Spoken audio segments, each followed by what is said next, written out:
Hello, everybody. Welcome to Andrew's Corner. We got a new episode of the Podcasters of Vandan today. Now, first things first, I apologize to everybody who's been waiting a long time for this episode.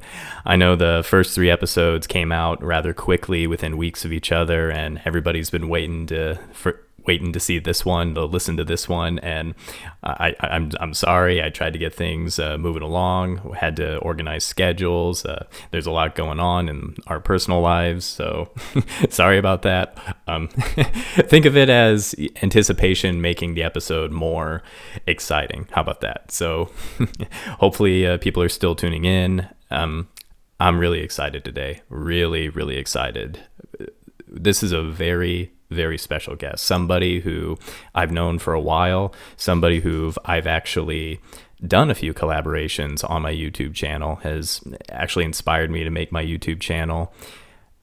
Lisa ASMR. She's a very talented ASMRtist. I mean, she's got, I think, over 1,000 videos on her channel. Check her out right after this if you're interested.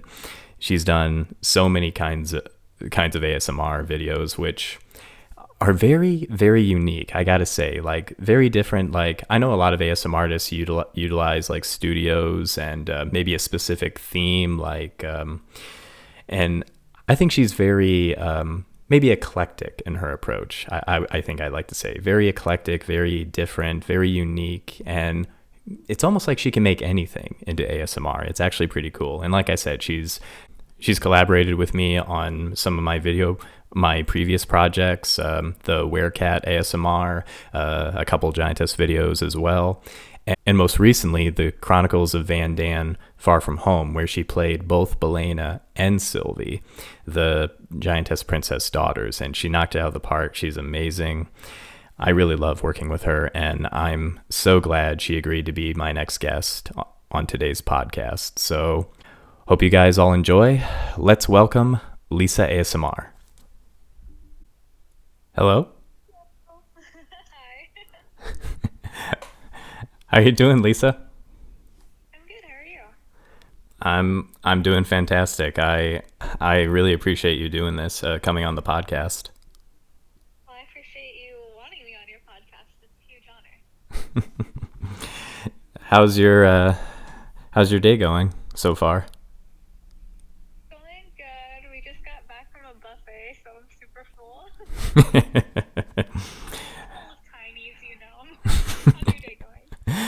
I was about to ask you if you've eaten too many tinies before we started. Oh, yes. Way too many this time. I tell you, Lisa, you gotta stop eating too many tinies. It'll make you full. Very much so. Are you having a good day?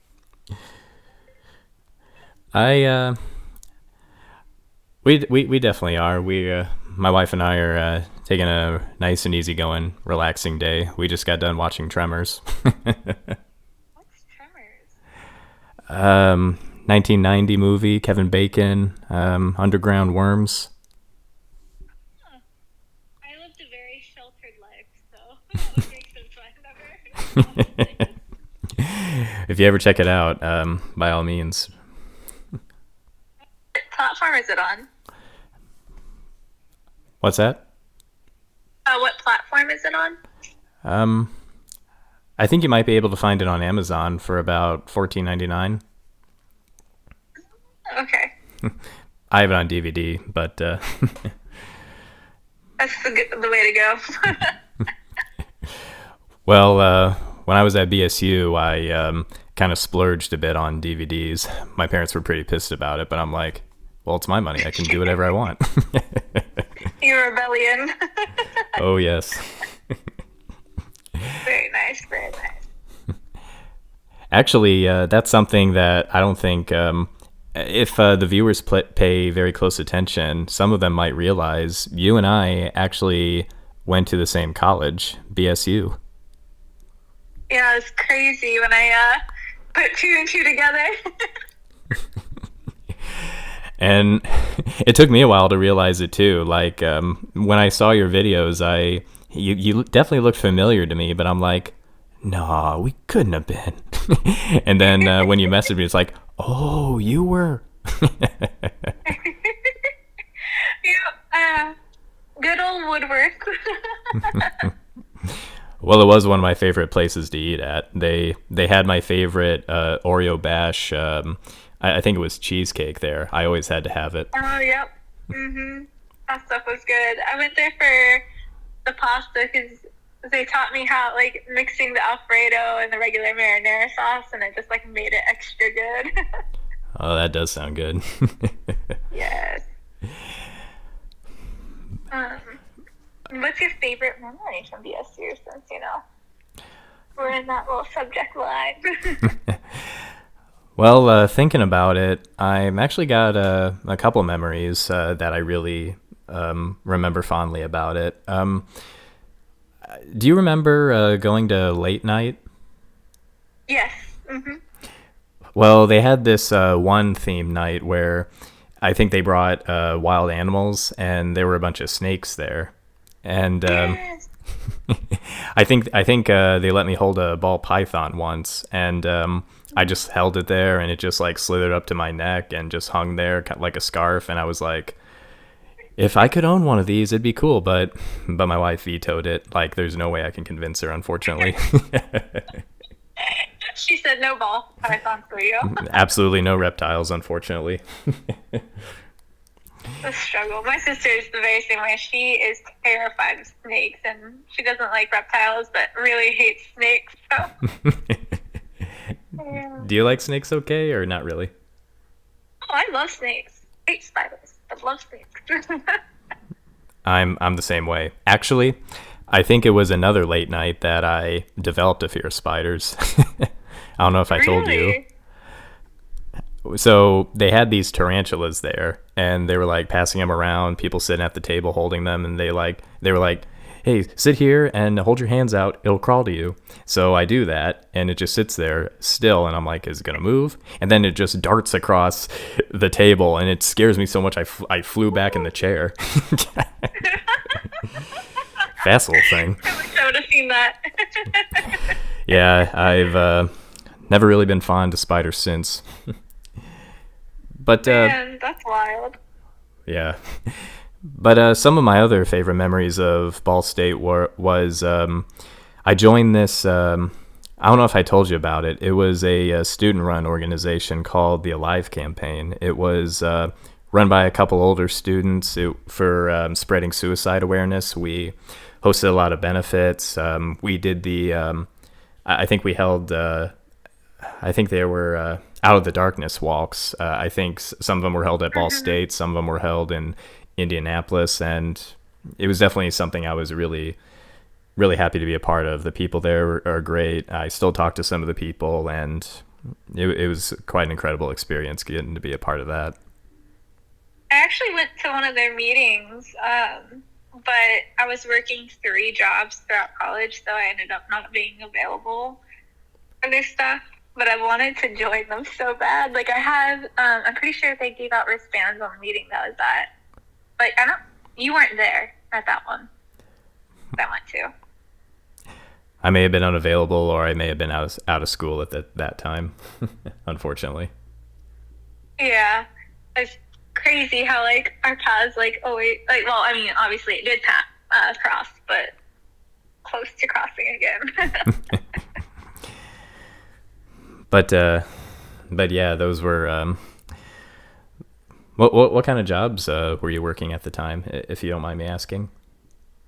I don't mind. I worked retail. I worked at a call center. I worked at a victim shelter. All while doing YouTube. And I also. Well, no, YouTube was my senior year, so. Some of those was before YouTube happened, but then YouTube added on top of all that.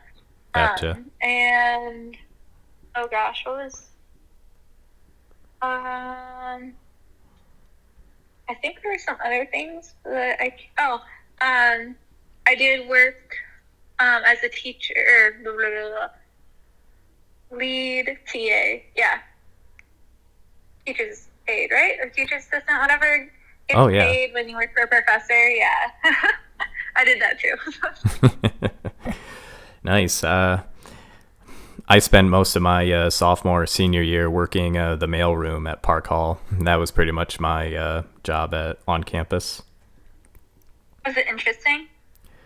Oh, it was. I got to see what people got delivered to the rooms, and I always made sure everything was organized. And I really like the flexibility of it because, you know me, I really like to, spare some time for like studying, and I try to be very organized. I was so dead focused on school, I rarely. I mean, I still socialized here and there, but not as much as I should have. Yeah, that's like my one regret. Like I focused so much on my studies, like I kind of let my social part of college dwindle a lot. So if I went back, I'd kind of change it up a little bit. My wife and I say it all the time. Like, not only would we have done it individually, like our previous years, but when we were dating at the time, like we probably would have made better decisions, like gone out more instead of just hung out in the dorm rooms or her dorm room or something. hmm It's just it's like the comfort, especially when you're an introvert. Like I'm very shy, so I just remember like the first, like my freshman year, the majority of the time, just being online, talking to people, and not going out and socializing because I was shy. I was like, I don't know how to socialize. That's okay, dude. Did I spend most of my time in my room, like studying, if not studying, probably watching a bunch of films, series, and trying to figure out what other clubs I can join. I think I briefly tried swing dance, but kind of lost touch Me with it. too. Really? Only once because my friend and roommate wanted to do it, and she's like, "Please go with me." I was like, "All right, I'll go." And I don't know how to dance, and I was super scared. So I was like, "Yeah, I'm not going again." And then she and I tried boxing together, but everyone else already was like part of that club for so long. So I was like, I'm Right. good. And then there was one other thing that, I don't remember what it was called, like not media club, but something where you can like film and all this stuff. Like I went to one of those because a group of my friends wanted to go, so I checked it out with them. But I was like, I don't have the skills. That's all right. I think we kind of, at least we explored, like took chances, see what our options were, and some of them we stuck around with. Others were like, not for me. Yes. So the swing dancing just didn't click for you either. I mean, I learned a couple moves that I use on my wife sometimes on our anniversaries, but nothing really too special. Oh, still nice, very nice. When you were at BSU, Lisa, what would you say your favorite experience was, or your favorite memory there? Um, college really fried my brain because I would be staying up 3 to 4 days straight to get all my essays done. And so my memory is really piss poor. um, but I guess like one of the things that like sticks out to me is when me and my second freshman roommate, because my first one and we did not get along. He actually tried to like screw me over when she moved out. She told me I wouldn't be charged extra when she moved into her own dorm room, and then I got a letter saying, "Oh, you are going to be charged extra." And I'm like, Oh, "What?" geez. So then I got my second roommate. But do you remember when Jimmy Fallon was going live when the Super Bowl happened in Indianapolis? I think so, yeah. So, a little backstory. Like my stepmom was a bit controlling, and I had my car, and she's like, "Don't be driving it anywhere." Like, well, no, the mileage, blah blah blah. And I asked if I could go to Indianapolis for this whole thing, and they told me no. I went anyways. So I was the only one with the car, so I was like, let's go. So we go to Indianapolis. Super Bowl's going on, so like people are zip lining and doing all this crazy stuff. The atmosphere is amazing.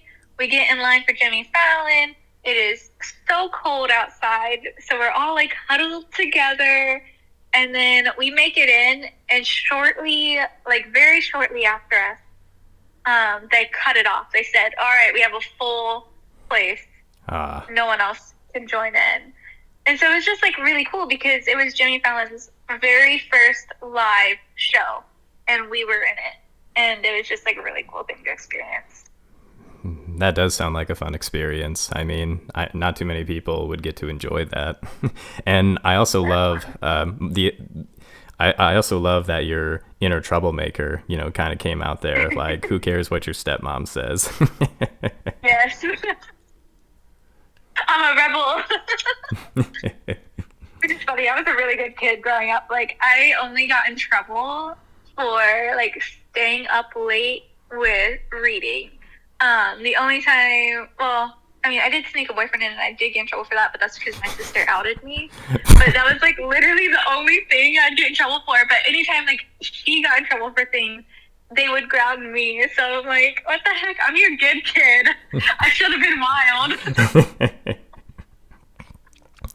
Well, I mean, I think that's typical for any college student. I mean, I definitely did it with my wife, a couple times, and I think my stepbrother, my brother-in-law actually did that a few times. That his first year of college, so I think that's common, actually, sneaking people in. Oh no, I did it in high school.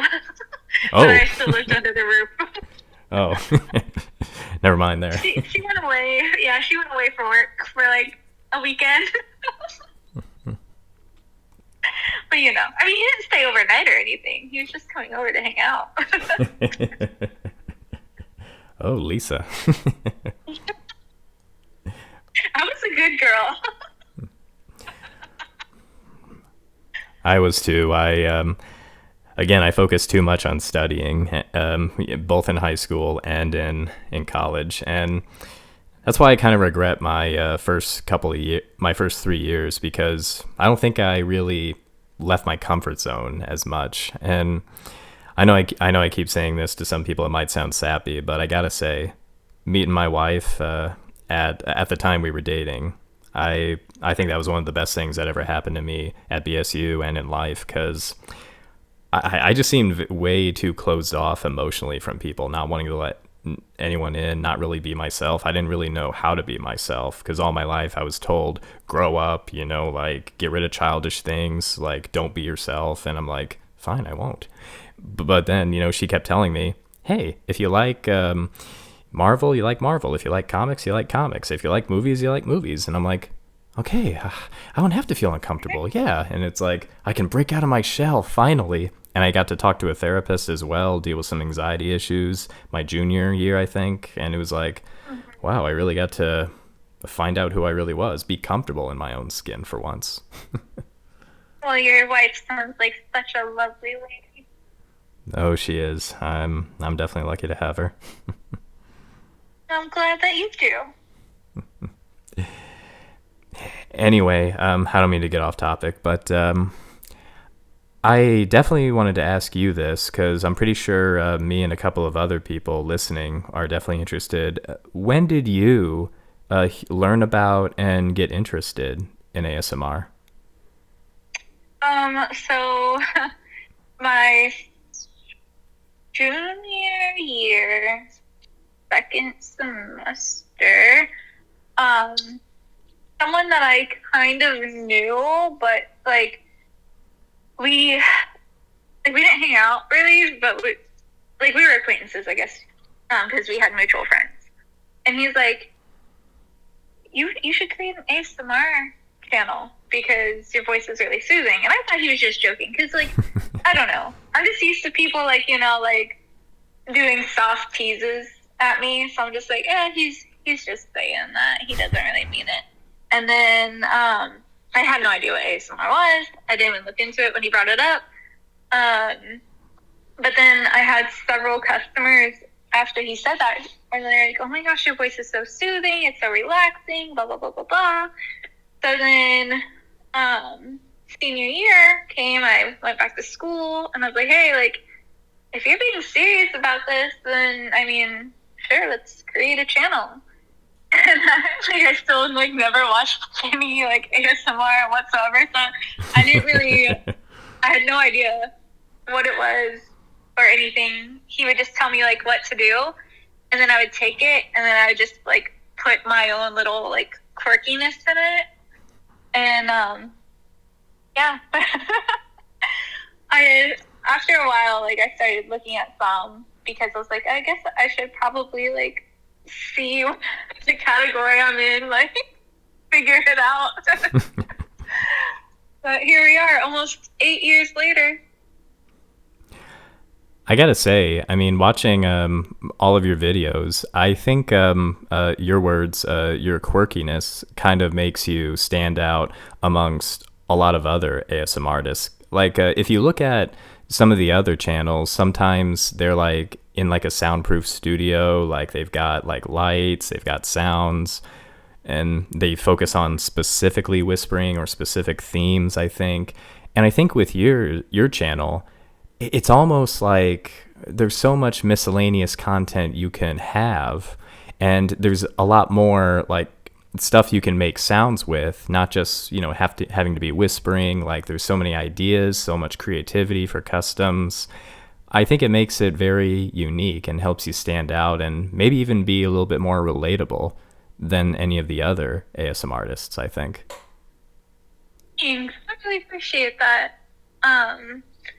Yeah, I just like the equipment. I never had the equipment. It was always my co-creator who had the equipment. And when I was in college, we would use it and have his nice camera. We even, if you go back to one of the very old videos where we did a binaural video, which was like, I think, unintelligible gibberish or something. And he created like the binaural like mic with like two mics in like a box or something, and like all this stuff. And then after I graduated, like I stopped creating content because I didn't have his equipment. I'm like, no one's gonna want to watch my videos like if I'm creating something new because I don't have anything to create with. And then Kevin, one of my subscribers, he was like, use your phone, like I don't care, like I'll watch it even if you use your phone.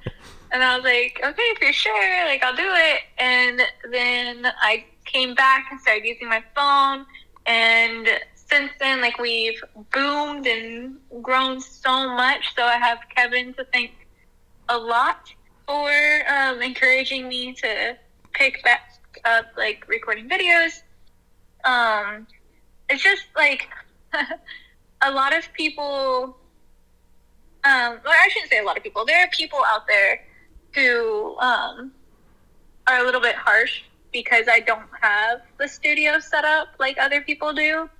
And they trying like, oh, well, you should get it, or blah, blah, blah, blah, blah. And they like to make their little points. And I'm just like, okay, well, if you're looking for higher quality ASMR content, in a sense, then I'm not like the person for you, because I don't have the money to just throw out for a studio or to do all these crazy things. Like, I get super excited when I can splurge a little bit and buy a new microphone. I get so excited. Right. And then when I do that, my 3DO just suddenly stops working. And now I can't use my 3DO. I do need to try it on this other mic and see if I can do it through that, like the Zoom recorder or something. And then a mic that I bought that I could hook up to my phone to try and like get better quality audio for you guys suddenly just stopped working with my phone. And I contacted like support, and support's like, oh, basically like we don't know. And I'm like, cool. So it's not, I don't know, like I'm just a lo-fi I guess, type of person, which I realized what that meant a year or so ago. When I kept seeing it somewhere, so I looked it up, and it just like means like not using any special equipment. And I go with the flow, and I like to create, like you said, miscellaneous content, because who are we to say ASMR is only whispering? I hate whispering. I hate listening to whispering. It bothers the crap out of me because I can't understand what people are saying. I've lost my hearing 3 times, and I don't like it. Like, I don't like the new Batman movie because I can barely make out what's on the screen. Like, I don't want to struggle to hear. I don't want to struggle to see. I want to just be able to enjoy. So that's why I like to do a huge variety, because who knows who it's going to reach and who's going to like it. And some people are like, oh, I never knew this was my trigger. I'm like, good. Like, glad to be able to broaden your horizons. Sorry, that was a huge ramble. That's all right. That's all right.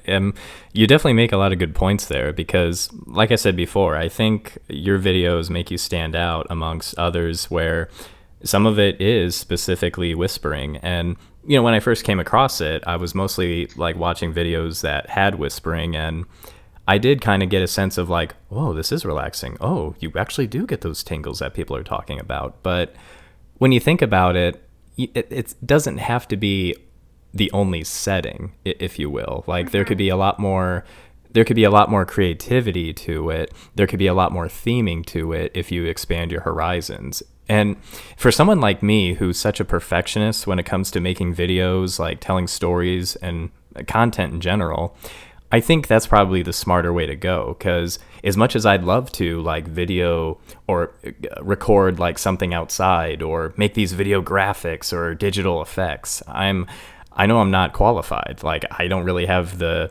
money or the the stuff to make that stuff. So it's like, here's some pictures. I'm just gonna be hiding behind here. Here, I'll just wear a silly costume. Hey, and it's like, if you want, just like you said, if you want better content, maybe look for somebody else who can give you what you're looking for. You know, maybe. But hey, if you like what we like, go ahead. Yeah, stick around. And that's something that I wanted to like ask you actually, is like, what got you interested in ASMR and the stories that you shared?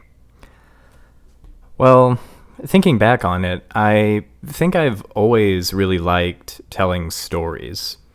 When I was younger, I really liked theater. I really liked acting. I was in a lot of plays here and there. And when I got into high school, I started to notice the elitist groups who were like triple threats. They could sing, they could dance, they could act as well. Well, barely act in my opinion, but anyway.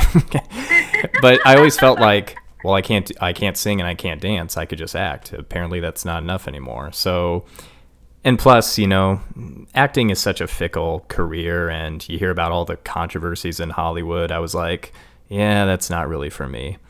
But then I think back to how many people have complimented me on my voice. People have said, "Hey, you should be like a show host. You should, you know, be a radio host or MC or something." And I'm like, "Well, I guess I could look into that."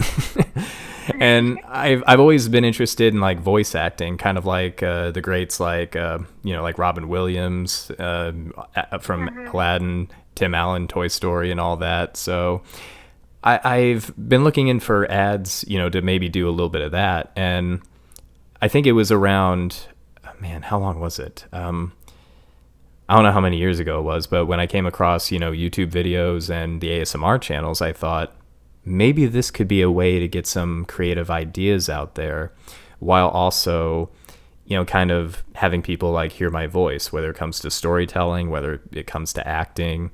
And maybe it could be sort of like a reel in case I ever do seriously try voice acting in the future, or maybe even something else of that nature. Mm-hmm. Very nice. Good idea. And I got to ask you this. Since, you know, since today's theming is centered on the Vandan stories and the characters being giantesses, I have to ask you, when did you first get exposed to giantess content? So, I have to also give credit to another subscriber. All the credits to the subscribers. Hey! Jonathan, he was watching one of my videos. I don't remember what video it was, but it was a couple years ago. And he was like, oh, you're a giant or a giantess. Like, you should make more videos like this. I'm like, wait, what? I am? Like, I didn't realize I made a video like this, but how? How do I do this? Even though you said I already did it. Like, how do I keep doing this? And he's like, oh, it's your camera angle. You just make yourself look bigger. And I was like, oh, okay. Well, that's simple. That's easy. And honestly, like, I don't look up other people's content. Every once in a while someone says, oh, you should do like spit painting. I think that was from Brandon. He told me on Twitch. He's also a subscriber. He was like, you should try spit painting and face POV ASMR. And I'm like, what is spit painting? Like, I'm just imagining someone just spitting on the camera and just mushing it around or something. So I'm like, what? And so then I looked up Michaela ASMR. Super sweet girl, amazing content. I do recommend her. And I was like, oh, this is what it is. I'm like, oh, okay. So then, like, I create content for, like, things I have no idea for. But, like, usually I don't like to look things up because I just like to completely improv and do my whole own spin on it unless someone creates a script. Because I don't know, I like to be able to say, yeah, that's my original idea. Like, that's me creating this for you guys. And just boom from there. You definitely hear a lot of different like ideas from customers. Like I remember in some of your older videos, like you said you were pretty willing to try some things, but some things you weren't willing to do. Like I think you may have gotten requested. I think some people may have requested you to do like things that are a little bit more provocative, and it's just like, hey, come on, we don't have to go that far. You know, like this stuff is interesting enough. I can try it. I can explore a little bit, but let's not go way too far on the deep end. Yes. And like, I do my best to work with people. Like, if they come at me with an idea and it's out of my boundaries, but I know a way to make it in my boundaries, like, I'll shoot it back at them. Like, hey, like, just so you know, this is out of my comfort zone, but I can do it like this. But there are definitely some things that I'm like, okay, this is just a no. This is a hard no. I gotta say though, some of my favorite videos on your channel are, I think when you are when you're like an evil, I think when you're an evil giantess, or I think one of those like tough girl roles. Like I think you recently did like that prison Lisa role. It was on Twitch, or I think maybe one on YouTube. But like you really get into it, like what the hell, you know, like really get into it. It's like, oh, you convinced me. Yeah. Oh, yeah, I kept the hard stuff for Twitch, and then when I was filming the video for YouTube, I had no idea what way it was going to go. And you might notice this while watching some of my videos because, like I said, like I just like to do improv. So when I was doing the Prison Lisa, or, well, I think I called it, like, Prison Girlfriend on YouTube video, I started out being like saying little snarky comments and saying like how, oh, well, I'm the one in here, and I was going to make it like kind of aggressive, but then I decided to change it to like a comforting prison girlfriend. And I'm like, oh, this is going a completely different way than I thought it was going to go. Sometimes you just got to go with it, right? Yes. I'm glad that you like the aggressive role plays, because I do enjoy bringing them to life. I know some people are like, oh, we missed your like sweet, kind-hearted role plays, like bring them back, and I'm like, well, I guess I can, but it's just so fun being mean sometimes. Well, you definitely are good at being the sweet, like comforting, like especially in those like comforting girlfriend videos. But I gotta say, like when you like get mean or I mean downright diabolical, like those videos, like if you kill somebody or like chop off their heads or eat them for dinner, it's just like, dang, this took a turn for the worse. Do Yes. people find this comforting? You know, the burden's gone. They're released from the evil woman. It's a good way to unleash some tension once in a while. Yes, yes. What's like your favorite content to create and why? Well, I think when I had the idea to record narrating for the stories I found on Giantess World, the Princess of Vandan, the Chronicles of Vandan, and the Children of Vandan, I feel like I've got a lot more passion for those than some of my other videos and other projects I did because, I mean, I've talked about this before, but those stories are they're very personal to me. They touch my heart so much. I mean, I really love to like create the content for that, not only to, like hopefully share the story with other people. Hopefully they'll get interested, read a little bit about it, maybe hopefully push for people to read more of it, give it more exposure. But kind of like sharing like what I see without like I'm saying, I can't really film anything. I don't have a film camera. I don't have visual effects. So if I could find pictures close enough to how I vision it, like how these, like which actors do I envision, which actresses do I envision in certain roles. And at the beginning, some of you guys know, I didn't really have any voice actors. It was just me. And I know some people do audiobooks like, I'm reading for a girl, but I'm a boy. And I'm like, oh, I really wish I had actors. I wish I had somebody. And I know I did a couple collaborations with you, and I knew I had to get you in on some of the roles, and I thought you were perfect for Belena and Sylvie. And I had to figure out who else. You're more than welcome. And I had to find other people, and I was glad Tanny was able to voice the owl Ophelia, and I was definitely lucky to get Goddess of Desire to play Valerie, and she knocked it out of the park too, I think. And I think you guys helped bring those stories to life in a more real way. Like when you hear like the sounds at night, some of the music, even though it might be cheesy, and along with the narration, the most recent videos I feel more proud of because I feel like they've matched.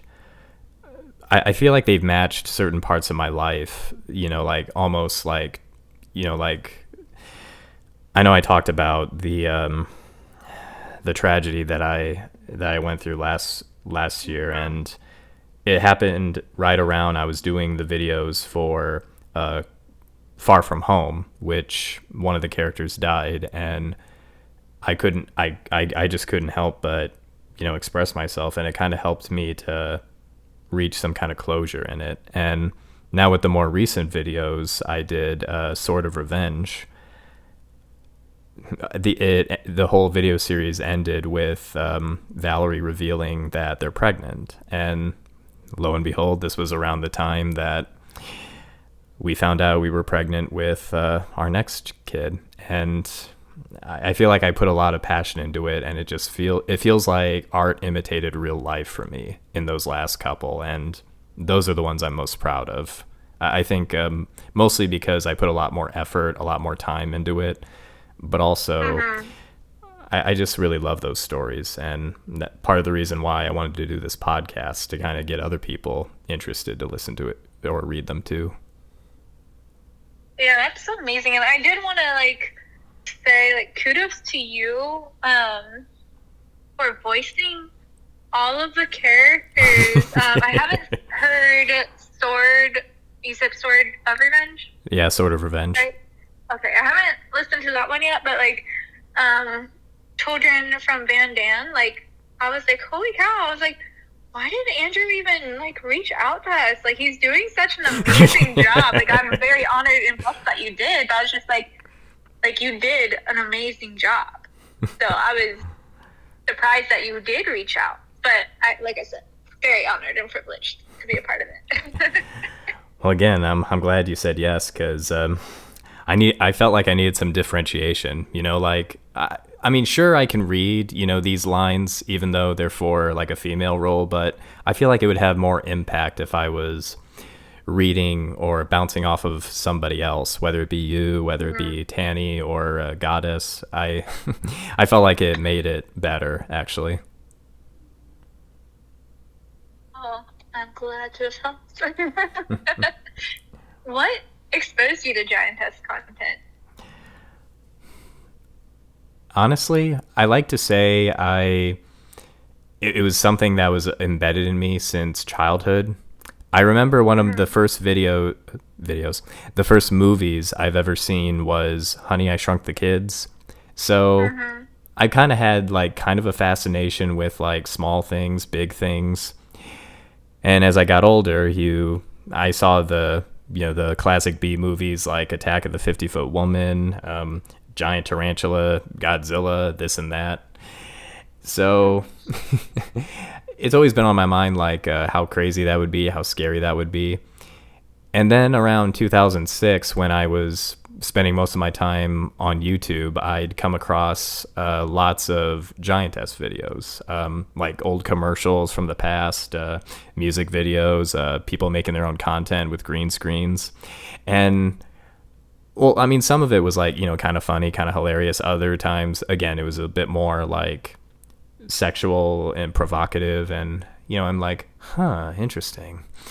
And I think later on, I came across some of these stories on the internet. And this was around the time I was in college, and I was out of college, actually. And I came across this story in particular, The Princess of Vandan, and it was such an amazing concept, an idea, because I don't think many people actually have this idea like in media, where you have a giantess, a princess, and a human prince, and they love each other. And I just thought the idea was brilliant. Like, you can do so much with this, and you get the sense that there's so much symbolism there. Like, you could take Valerie as somebody who's as close to a higher power as you can get, like a true god, a true goddess, or maybe something even more powerful. And you see this all the time in humanity, where people are just like maybe afraid to take a chance, or they assume they know what they know, kind of like with Alban being, oh no, I can't do with this. You're a monster. I'm a man. Go away, wench, or something. And then you have that moment in chapter 4 where, he's beaten, his friends died, he's at rock bottom essentially, and look who saves him. Someone who is bigger than him, but accepts him for who he is, loves him for who he is, no matter what size he is. And I think a lot can be said for that moment there. It's one of my favorite moments in all of the series, where it's something where you don't really understand, but if you just accept your feelings, accept who you are, forgive yourself, because if other people are willing to love you for you and forgive you, maybe you should too. And I find that, like, I think that's the pinnacle of why I do like Giantess content so much, because I say this all the time, but it almost seems like the ultimate form of love. Like, if they can accept you for who you are, you should accept yourself. Other people might say, well, I don't see that. It's just a weird story or something. But at least that's what I see. And hopefully other people see it that way, and they could get a lot, maybe even a lot of other ideas from this kind of content. The symbolism does run very deep, and it is quite beautiful. I feel like I have to ask you, have you only seen the videos that I made on my channel of the Vandan series, or have you happened to check out the links in my videos to read the stories written on the link? I've not been able to click on the links. Is it is the stuff verbatim, or is it a little bit like shortened? It's mostly verbatim because I wanted to try to be true to the author's words as I could. There's only a couple spots where I kind of touched it up, like it's going on a little bit long, or that sounds a little silly, but it's mostly word for word. But I was just curious. Oh yeah. I have I mean, I've never been diagnosed with like attention deficit or anything like that, but I have trouble reading something that I already know. If that makes sense. Like, I can read a book and then watch a movie, but I can't watch a movie and then read a book. Does that make sense? I gotcha. Like that. It can kind of be distracting.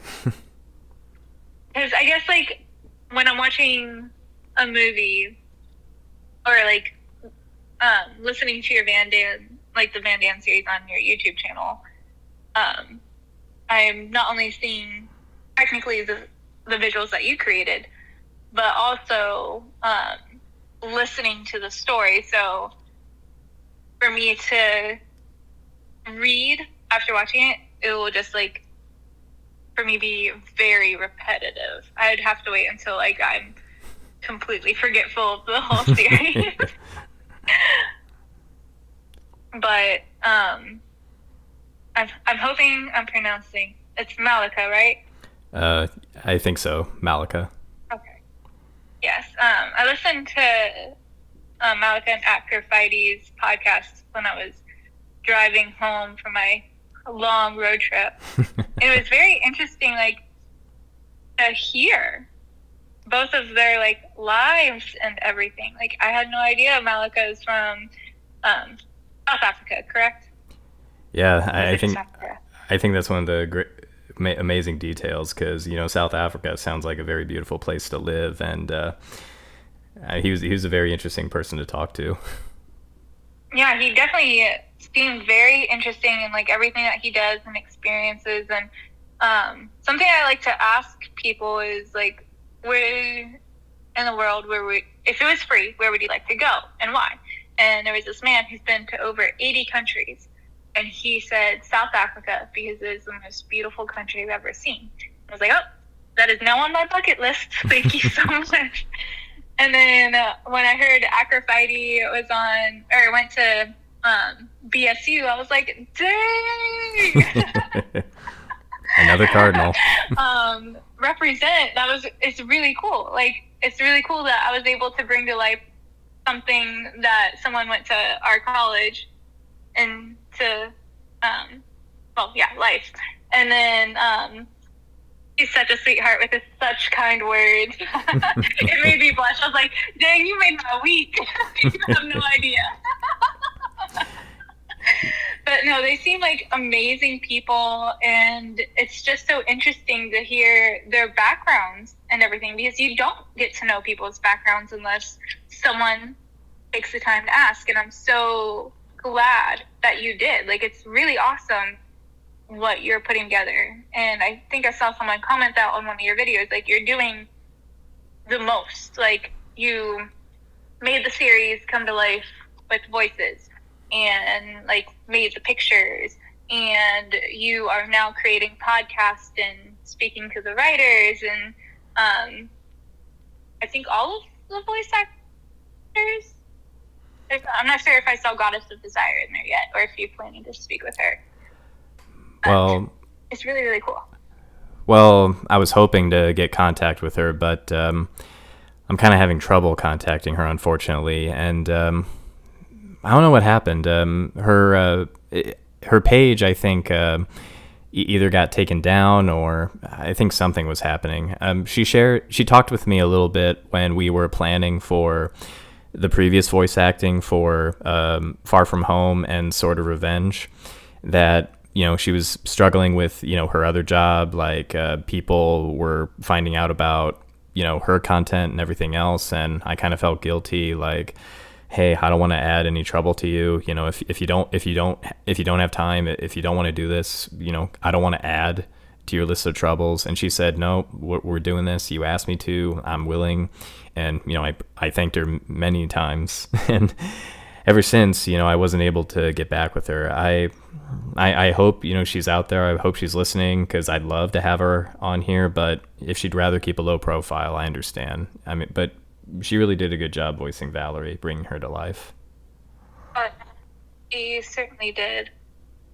But hopefully everything's going good for her, because never a fun situation to be in that type of shoe.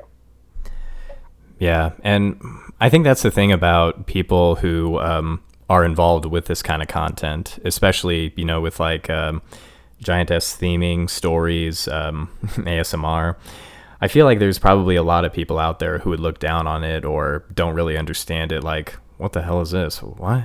It's like, it's unique to the artist. It's unique to the creator. I think if you at least take the time to, understand why we have such a passion for it, then maybe it wouldn't really turn out or seem so weird.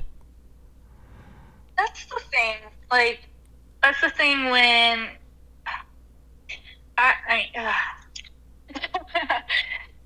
when I feel like I have kind of a potentially bad name in the community because I'm okay with branching out. I'm okay with trying new things.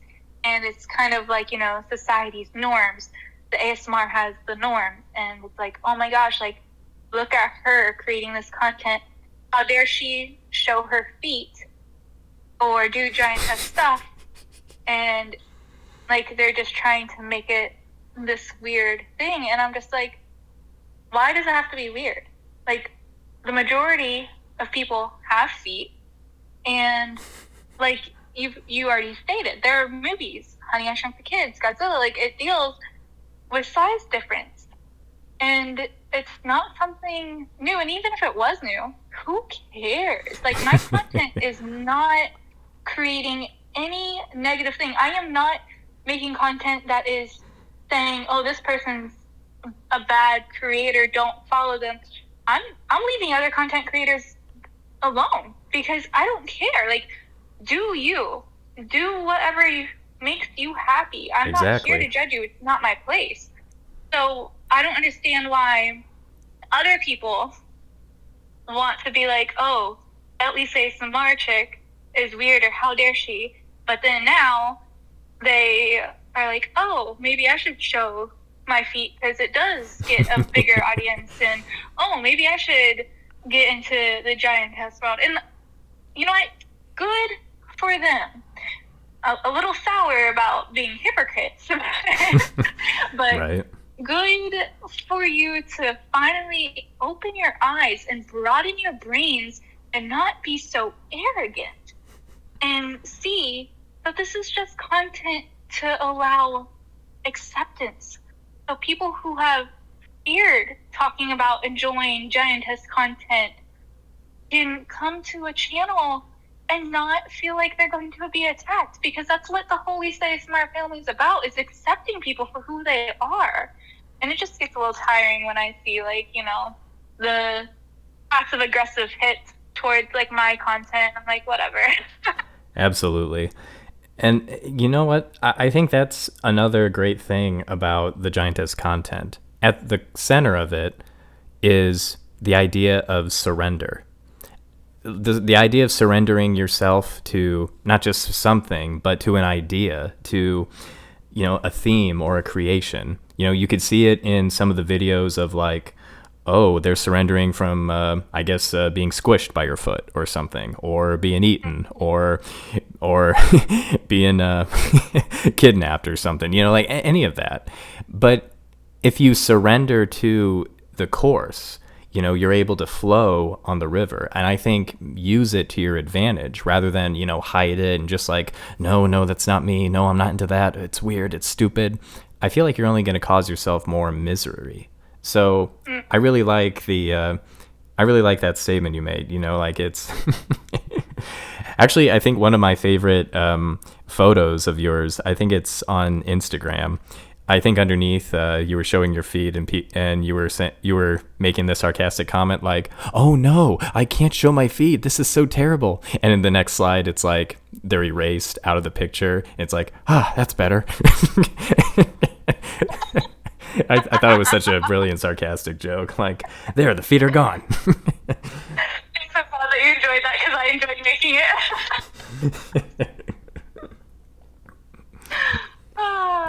But I think.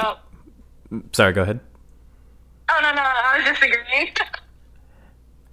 But I think that kind of brings me into another question I had for you, which I'm really interested in hearing your take on this. Have you dealt with many trolls or many people like giving you mean comments like on your videos or on your pictures? And if you have, how would you normally deal with them? Oh, for sure. I mean, like, I have anywhere from like people just doing like name calling to people telling me they wish that I was dead. Oh, geez. Like, you know, like just trolls being trolls because misery loves company, but it doesn't deserve company. So I'm a strong believer in this is my channel. So I am going to rule my channel. As you should. My apologies for the cough. Yes. So if it's something like just plain rude, I delete it and I block them because I'm like, they're literally only here to troll. And if I'm just going to allow them to do it, they're going to continue to do so, hoping for people to react or me to react. And like, that's not cool. Or if they're trolling people who are commenting on my videos, and like, I immediately block them because like, I'm not going to condone someone being mean to my, my ASMR family. Like, it's not okay. Like, I wouldn't stand up for it in person. I'm not going to stand up, or what? I'm not going to allow it to happen on my YouTube channel just because it's virtual. Like, no, it's not okay. So, depending on like what it is, I'll block the person. If they're just doing puke faces, whatever, just enjoy your little vomit faces. Like, I don't care. But trolls, like, they do it to get a reaction. And if you're not reacting, then they don't find any satisfaction from it. And they leave you alone. And that's why I try and, like, tell people who are allowing themselves to get depressed from mean comments, and I'm like, don't allow it to affect you, because they are literally just trying to bring you down to their level and be miserable with them, and that's what makes them feel good. Be the bigger person, ignore them, delete the comments if you have the ability to, and just move on. Don't give them the power to rule your emotions or life. Exactly.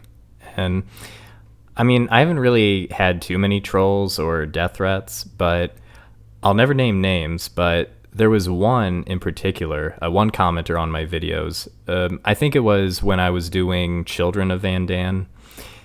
And it's a long series, like a very, like the story written online is like 18 chapters. So I had a lot to prepare for that, a lot of pictures to collect, a lot of recording to do. So it was really hard to get videos out like in time.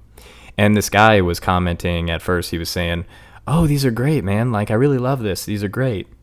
But after a while, he started getting impatient. Like, when's it coming out, man? Come on, when's it coming out? And I'm like, hey, like, it's a long story and I got other things going on, like I got a life, I'm trying. And then he says something on the lines of, "Oh, you're not finishing it because you're a pussy," or something. And I'm like, you do understand this is not motivating me to go faster for you, right?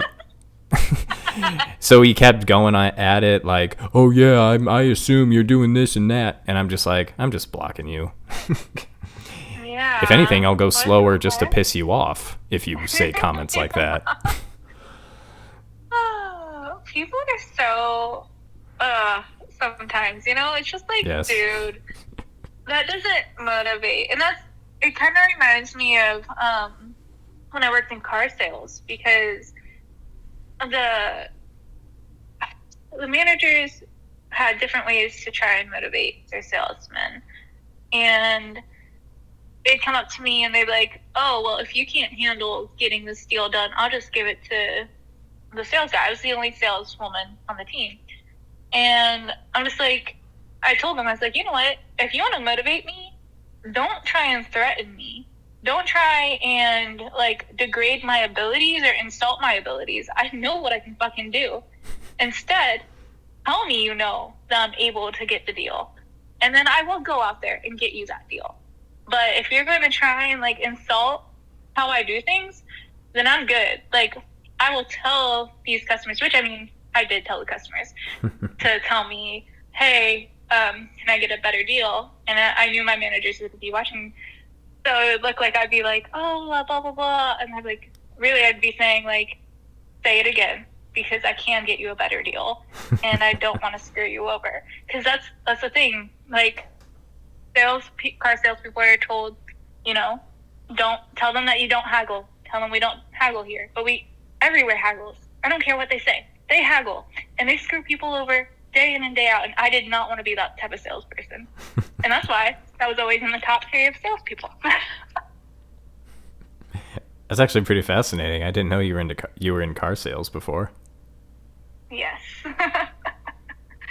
Quite a few stories there. It was all the stereotypical stories about females working in car sales, like dealing with harassment, is very true. So I told my GM that he needs to get a camera set up and everything. And I told him like what was happening. I was like, I'm not going to sue you or anything, even though I had every right to. Like, I was like, I'm not going to sue you, but you need to get cameras up to protect yourself and your sales team. Right. And he was like, oh, I only have $1 to my name. Please, please don't. And I'm like, dude, I know you bought another yacht. I know where you live. It's like one of the richest neighborhoods. And I know you renovated your whole backyard with a super nice pool with a slide to go into it. Oh, wow. Like, you do not have $1 to your name. Like, you're being a butthole. I'll say butthole. And, but I was like, you know, like, I'm going to do this. Like, they found a freaking used condom in a freaking closet. Like, oh, geez. You know, like, and some of the things I've seen, and some of the things that I literally had to deal with because I was the only female. It was horrendous. And literally, like, if I ever came out with a tell-all book, females would, like, stop shopping there, and males who were, like, you know, for the females stop shopping there. Right.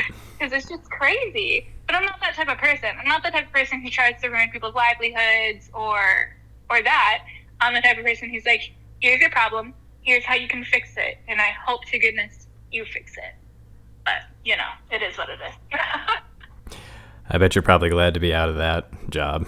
Oh, extremely. Actually, that kind of reminds me of something that I went through in one of my second jobs. It was a very small, private-owned counseling place. I won't name the name, but oh man, the nepotism there was beyond belief. I won't go into too much detail, but at our Christmas party, somebody gave me a tiny thong as a Christmas present. And at first, I'm shocked. I don't know what to do. All I can do is laugh, but I wasn't laughing out of like, this is funny. I was like disgusted. Like, you would seriously give me this? You are lucky that I did not sue you guys before I left here. Easy. Purely. I would just flung it at their face. I'm like, there you go. Have your thong back. Yeah. People can be very ridiculous, which, you know, sometimes it's fascinating, you know, in the world of mental health therapy, but sometimes it's like, why do people do what they do? Yeah, one of the managers tried to give me a lap dance in front of the whole sales team. And a few of the sales team actually knew that it made me uncomfortable, and they did nothing about it. Oh my gosh. Yeah, I was like, thanks guys for standing up for me when you, like I've told you guys before, this whole situation even went down. how uncomfortable this person makes me and what he's done to me in the past. But, you know, 'tis life. If it's not you that retaliates, it'll definitely be somebody eventually. They'll piss off the wrong person and they'll wish they haven't done it. Yep. Well, we are getting close to the end, Lisa, but I did want to ask you this before we wrapped up. Mm-hmm. In your opinion, what do you love most about your life in particular?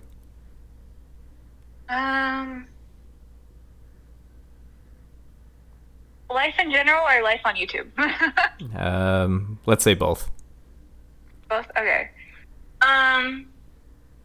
Life in general, I like that I've been able to grow as a person. I've always known who I am. I've been one of those fortunate people throughout my whole life.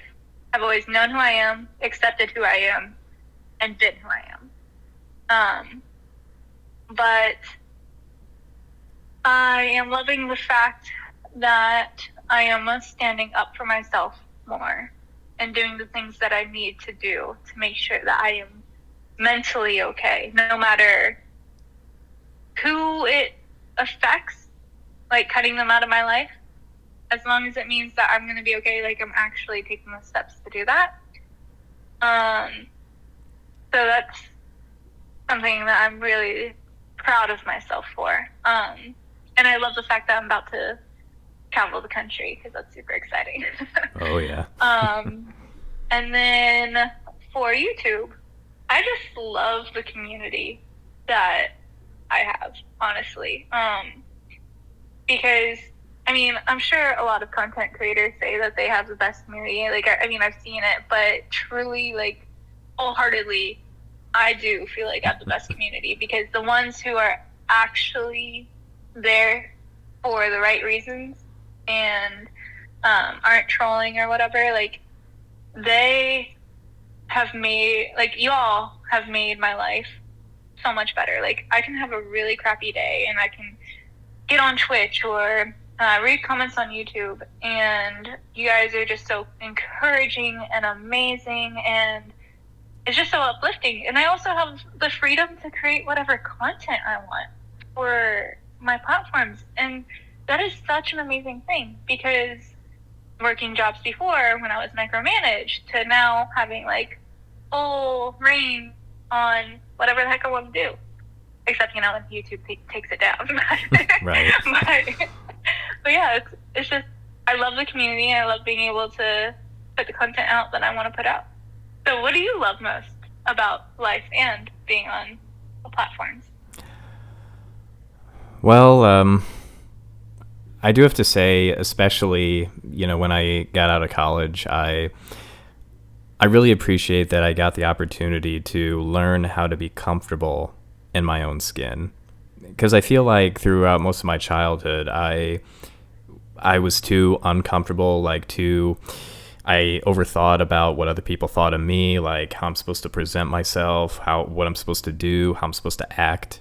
And I feel like I got to a point where I can actually appreciate myself for who I am. And clearly a lot of it was help from my wife, which I keep thinking every day, like, thank you for opening my eyes and thank you for telling me it's okay to accept yourself for who you are. But I also really love the life that I'm living because I'm working a job that I'm very passionate about. It definitely has its hardships, don't get me wrong, but I still see the effort that I'm doing. I'm helping a lot of people on this platform. I get to spend time with my wife. I get to spend time with our pets, my cat and dog, and we have a baby on the way, which I'm super excited about. And it's a little girl. I've wanted a little girl for ever since we started trying, and I feel like we got our wish. I'm super excited for you guys. I know how much you've been struggling with it all and everything, and to finally have the pregnancy that you wanted, it just makes me happy for you both. Yeah, September can't get here any sooner. Coming right up. Right. But which, by the way, happy early Father's Day. thanks for that. It's just around the corner. Yeah. But seriously, Lisa, you're such an inspiration. You're such a nice, genuine person. I'm so happy to consider you a good friend in my life, and I really love your stance on being yourself, like not acting a certain way or having certain content just because it's the norm. Like, I like how unique it is, how you do your own thing and you don't care what anybody thinks. I respect you a whole lot, and I really love doing collaborations with you, and I hope to continue doing collaborations with you in the future. Thank you. I love doing collaborations with you too. You've come up with like really amazing ideas, and I'm like, dang, like I don't think about this type of stuff, and it's really, really cool, and it's really interesting to see the things that you bring to life. I can't wait to continue to watch your journey on YouTube and to continue to see you grow, because you definitely deserve to grow. I should probably tell you and the people listening, the people watching, that I don't really have a set plan for anything coming up. I mean, I'm hoping to maybe start a little bit of something with the next Vandan story, hopefully with you as Sylvie. But as far as other videos, I have some rough ideas, but when the baby comes around, I don't know how much time I'm going to have to make a lot of content. So don't get mad at me if I don't have too much out. Yeah, you're going to be busy as a new father. Yep. Very, very busy. Well, I'm sure, at least I'll be patient. I can't speak for everybody, but I'll be right. patient for you. Could you tell Lauren and Mr. Beardman I said hi? Oh, I definitely will. Wait, I can run over so he can say his hi. 1 second. He's just in a different room. Hey, Beardman. Andrew says hi. Hey, Beard Brother respect. He says, Beard Brother respect. Okay. He doesn't have earphones. That's all right. So he can't hear. That's all right. That's all right. But again, thanks for doing this. I really appreciate it. And I really wish you the best. Hope you have a good rest of your weekend, and keep in touch. Oh, I definitely will, and I hope you enjoy the rest of your weekend and enjoy fatherhood. Thanks, Lisa. You're the best. You're welcome. No problem. You too. Bye. Bye. Once again, that was Lisa ASMR. Talented ASMRtist, very creative person, and a really good friend. I'm going to put a link to all of her platforms in the description box. You can check out her content, give her some likes on YouTube, check out her Patreon, her Instagram, really great stuff. That's it for us today on the Podcasters of Vandan. I'm not sure if I'm going to have any more guests. I am going to check out a couple people who might be interested. I'm going to keep that down low, maybe save it as a surprise in the near future. Hopefully some people reach out to us if they really want to be on the show, if they really want to be on the podcast. But until now, I'm not sure if I have any other episodes planned in the near future, but we'll see what happens. Hope you guys enjoyed today's episode. Give it a like, subscribe, and take care.